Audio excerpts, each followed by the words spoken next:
Anderson with Supreme Lending. Have you ever dreamed of owning a vacation home on the lake? Or have you thought of buying a home, duplex, or even a condo to rent out for that extra income? Well, with the housing market continuing to improve, more people are diving into second homes and investment properties. So to help us better understand the difference, our mortgage expert, Mr. Rodney Anderson, is here today. Great to see you. Good morning. My question is, do you see a lot of people, buying out of impulse when it comes to investment properties and second homes? Yeah, absolutely, especially the second homes, because like this weekend, 4th of July weekend, people are going to the lakes, and all of a sudden they'll see that house. They like being on the boat. They like the whole thing. And then all of a sudden they look for every house that's available, not thinking about how much time they're going to spend there, and boom, they'll impulse buy that thing. They see it and then they want it for themselves. I'm curious, though, what's the definition, the official definition of a second home, and then how much do you have to put down? All right. Normally, a second home will require a minimum down payment of 10%. Okay. Now, a second home is not the neighbor's house down the street, okay?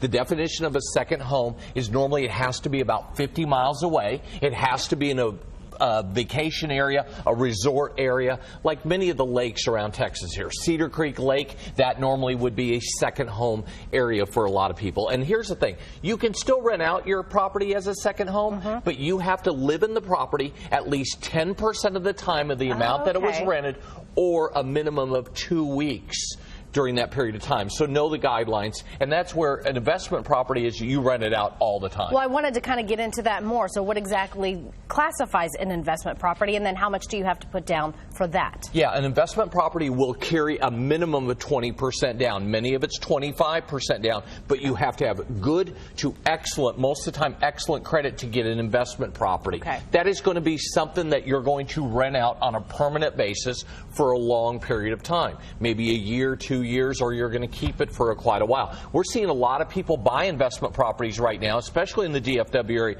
but there's a lot of these, they're $300,000 homes because they know that rental market is so good, so tight. A good friend of mine just bought 3 rental properties in Irving. The minimum cost on them, $291,000. It's incredible. So as with anything when it comes to homes, there's a process. So what do people need to do first? Yeah, the first thing you need to do is get pre-approved up front, because you cannot, when you buy your first investment property or your second, you cannot just offset that rent on that payment. You have to qualify for your current debt and the new payment, so get pre-approved up front.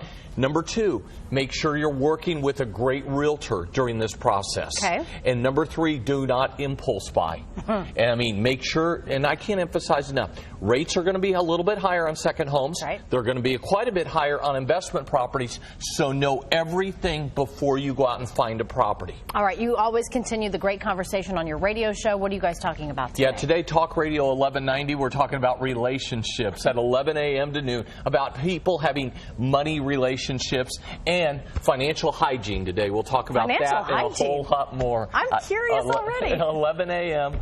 to noon on Talk Radio 1190. Looking forward to it. Thanks so much, Rodney. Always great to see you. And if you want to know more, just give Rodney a call. It's 1-800-EXPRESS, or you can log on to RodneyAnderson.com. Looking for ways